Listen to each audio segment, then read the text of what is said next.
leadership après la rentrée. Et j'aimerais vous parler sur le paradoxon pédagogique aujourd'hui. Alors, peut-être que tu n'as jamais entendu ce terme, le terme paradoxe.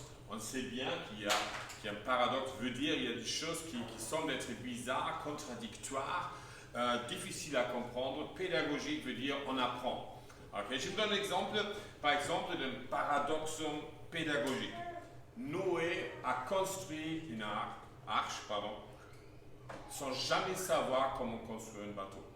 Parce qu'il était sur une terre ferme, il n'y a jamais eu de pluie, il ne faisait pas des études de navigation non plus, alors aucune idée. Il faisait quelque chose que jamais personne n'avait fait auparavant, de créer un énorme bateau qui peut contenir tous les animaux qui existaient sur Terre.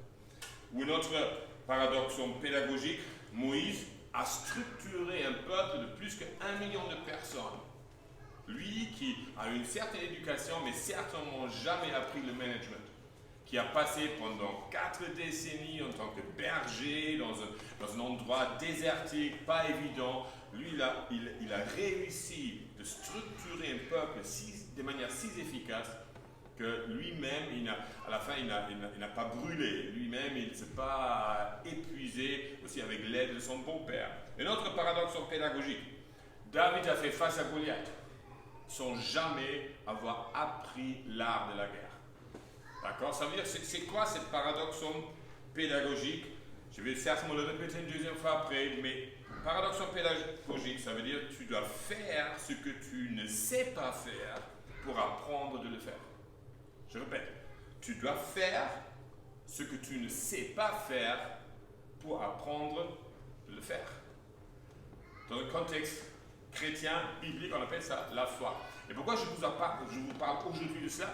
Parce qu'après l'été, on est un peu la belle vie, tranquille, et les défis chaque fois, après un moment de tranquillité, c'est de ressortir de son zone de confort. Et je dois me faire mal chaque fois quand je veux sortir de mon zone de confort. J'ai certaines forces, j'ai certaines compétences, et personnellement, je préfère fonctionner uniquement dans mes compétences et dans mes forces.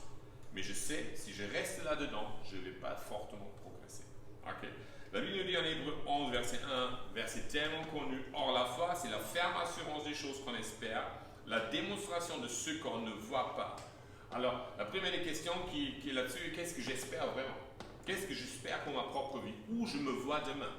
Parce qu'avec ce que je suis aujourd'hui, ce que je sais faire aujourd'hui, est-ce que je continue de vivre tranquillement? Ça veut dire le bien de demain serait le même bien d'aujourd'hui.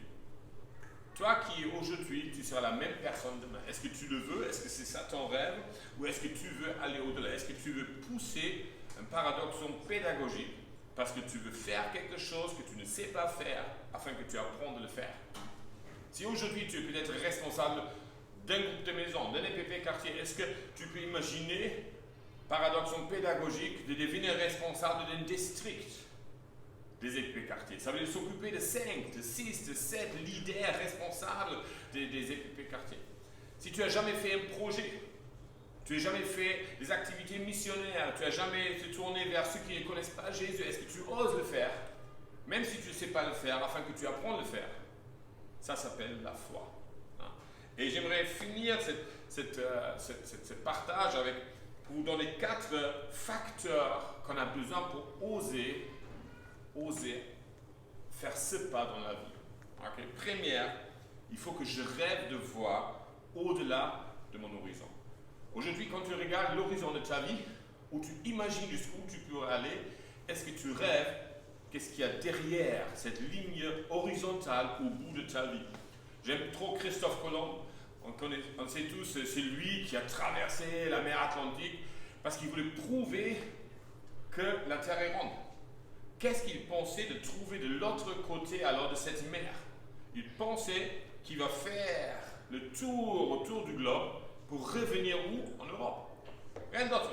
Il pense que de l'autre côté, il traverse cette mer-là et il va se retrouver au même endroit. Il ne pensait pas qu'il y a encore un continent qu'on ne connaissait pas. Mais il osait regarder au-delà de l'horizon. Alors, première chose, j'aimerais t'encourager, regarde ton horizon aujourd'hui, mais ensuite, regarde au-delà de ton horizon et commence à rêver qu'est-ce que Dieu a pour toi au-delà de cet horizon. Deuxième, il faut connaître la promesse de Dieu. Si Dieu t'a parlé dans ta vie, en général, quand c'est la voix de Dieu, c'est plus grand que ce que toi tu pourrais atteindre. Et certainement, ne diminue pas cette vision.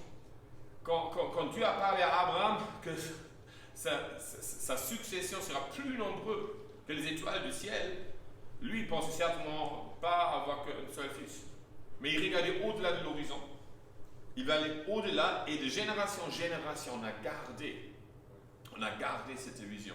Alors quand Britta et moi on a commencé EPP, Dieu nous a dit, est-ce que vous êtes prêts à souffrir afin que vos enfants voient le fruit de vos souffrances et ça va se multiplier et vos petits-enfants vont l'établir. Alors question à la jeune génération, est-ce que vous êtes prêts de payer le prix pour les multitudes? Ça veut dire qu'il faut bosser, il faut travailler, il faut s'améliorer, il faut chercher le meilleur, il faut connaître la promesse de Dieu. Et la promesse de Dieu pour EPP est d'être une grande église, un mouvement énorme d'implantation d'églises en France, en Europe et bien au-delà. C'est à nous de tenir cette promesse. Troisième, il ne faut pas simplement connaître la promesse, il faut croire Dieu et croire en soi-même. Beaucoup de personnes croient en Dieu et doutent d'eux-mêmes. Mais ce que la Bible nous demande, c'est croire Dieu, pas croire en Dieu, croire Dieu, croire ce qu'il dit, ce qu'il veut, etc. Et croire en moi-même, parce que je sais que Dieu est avec moi. Et j'aimerais t'encourager en tant que responsable, ne crois pas en Dieu et doute de toi-même, crois Dieu et crois en toi-même. Parce que Dieu t'a pleinement équipé, là où il a créé en toi le vouloir, il t'a aussi donné le pouvoir, le faire, l'appliquer, etc. Alors vas-y. Et quatrième et dernier point, d'être reconnaissant pour aujourd'hui et en même temps désirer plus pour demain. Ça veut dire si nous cherchons à nous développer en permanence, on cherche le plus, ça ne veut pas dire qu'on est mécontent d'aujourd'hui. Mais gardez ce cœur reconnaissant. Louons le Seigneur pour ce qui existe aujourd'hui. Louons le Seigneur pour ce qu'il est en train de faire aujourd'hui, avec un regard dans l'espoir que ça ne reste pas comme ça. On va grandir à titre personnel, on va grandir en tant qu'Église, on va grandir et le royaume de Dieu va avancer à Marseille, en France, en Europe et dans le monde entier. Et pour ça, il veut nous utiliser en tant que responsables. Je vous encourage à le faire. Je vous encourage de prendre ça avec toute votre foi et de vivre pendant ce temps qui est devant nous, cette paradoxon pédagogique. Et je répète, tu dois faire ce que tu ne sais pas faire pour apprendre de le faire. Tu dois faire ce que tu ne sais pas faire pour apprendre de le faire. Génial, à la prochaine. Yépa.